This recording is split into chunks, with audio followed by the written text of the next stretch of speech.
Presencia Universitaria presenta Entendiendo Derecho con el juez Barrios. Una opinión crítica, teórica y práctica.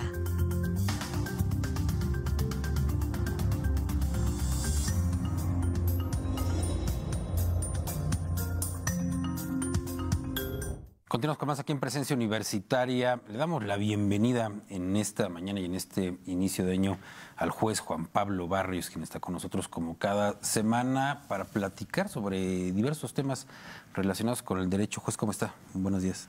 Hola, Alfredo, muy bien. Como siempre, un gustazo saludarte. Feliz año y feliz año a tu audiencia también. Gracias. ¿Y de qué vamos a platicar el día de hoy?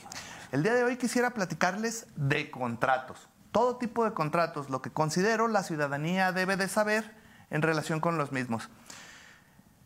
Todos los días firmamos o celebramos contratos que son instrumentos para generar derechos y obligaciones entre las personas que los celebran. Parecería que no, pero al momento de utilizar el transporte público, cuando compramos la despensa, incluso cuando con relación a los servicios de nuestras casas, los servicios básicos de agua, luz, teléfono, internet, estamos celebrando contratos todo el tiempo. La clasificación de estos contratos es, en primer lugar, los consensuales. Estos no requieren una forma específica. Sería muy extraño que llegáramos a comprar tortillas y nos dijeran, no, espere, tiene que firmar este contrato y leer estas cláusulas. Pero no deja de ser un contrato, es un contrato de compra-venta. Y son instantáneos porque generalmente en el momento que se celebran, producen todos sus efectos. Yo entrego la cantidad y recibo un producto a cambio. Entonces este tipo de contratos son muy simples y es el que más celebramos en nuestra vida normal.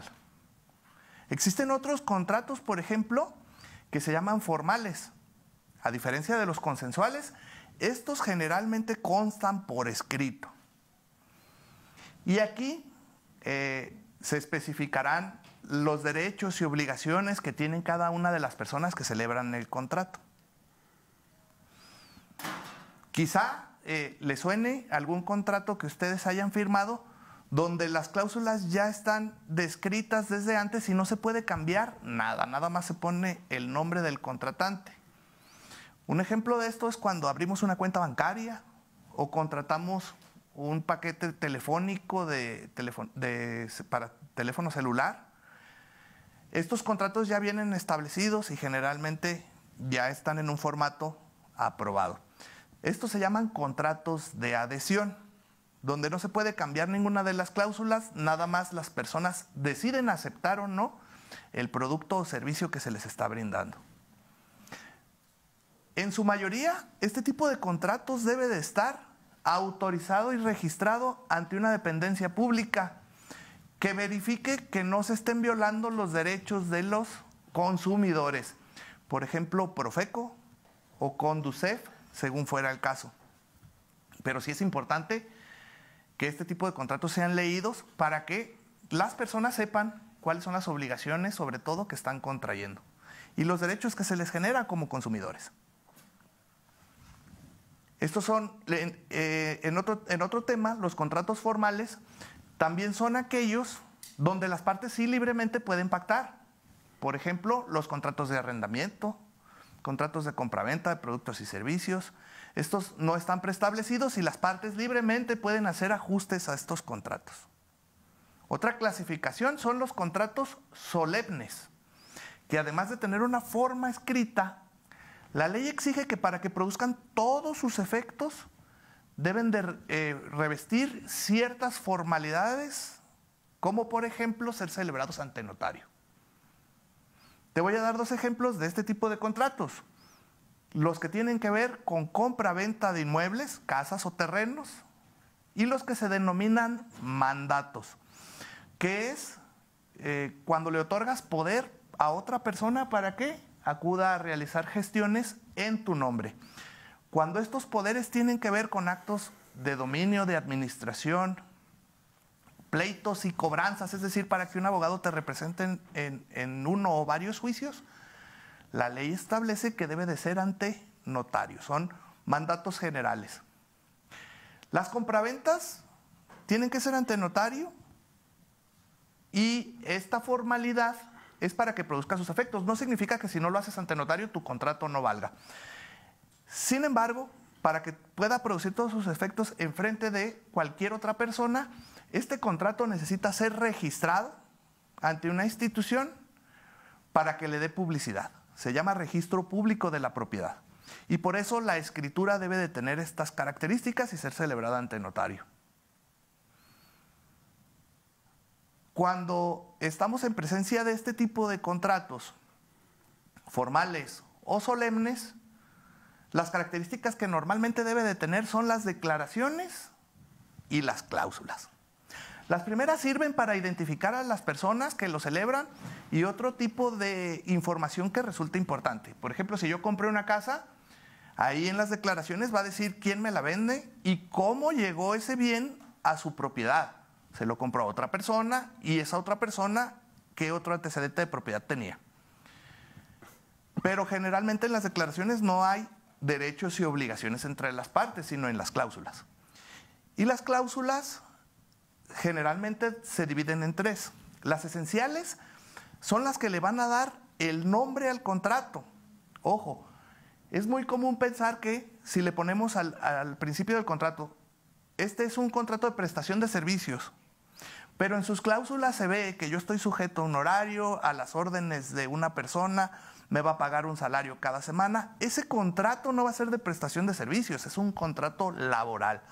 Y eso no va a ser por el nombre, sino por las cláusulas esenciales. Es muy común también que digan, voy a vender esta casa en determinado precio, pero hasta que se me dé el primer pago, esto se trata de un contrato de promesa de compraventa. Las cláusulas, si definen el objeto del contrato y el precio y la aceptación de las partes de este intercambio, es un contrato de compraventa, aunque le pongan otro nombre. Y así sucedería con cualquier tipo de contrato. Las cláusulas es lo que le va a dar las características necesarias para saber qué tipo de contrato es.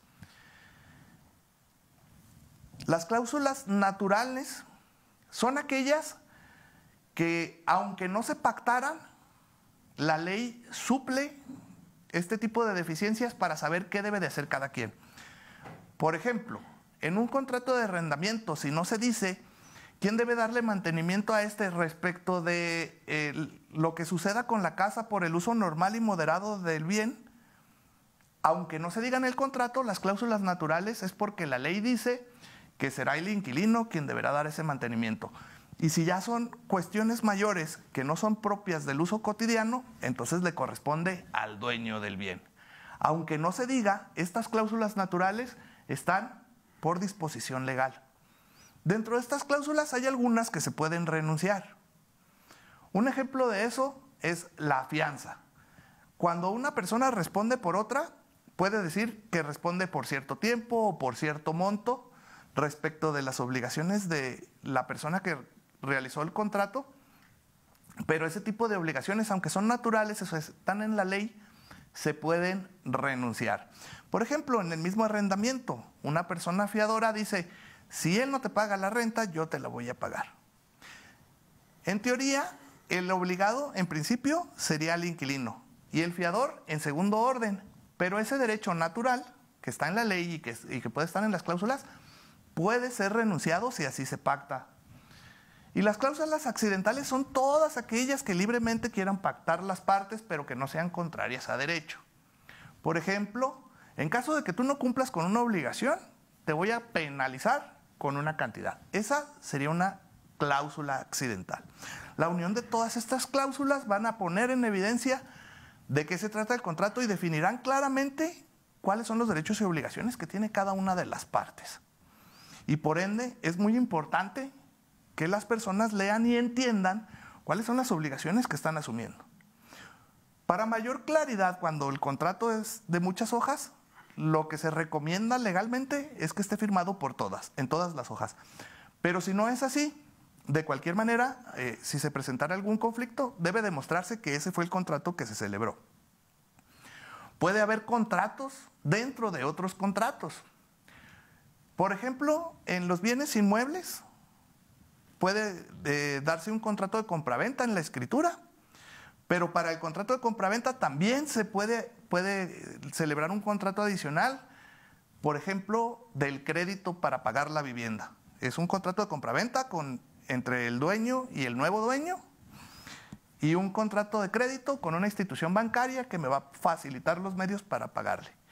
Y puede haber otro contrato adicional, y que es usual, para garantizar el pago del crédito a la institución bancaria, le dejo en garantía ese bien. Eso se llama hipoteca. Como vemos aquí puede haber 3 contratos. Es más, incluso puede haber un cuarto contrato de usufructo, donde el dueño le da la posibilidad de usar y disfrutar el bien a otra persona diferente, aunque él sea el dueño.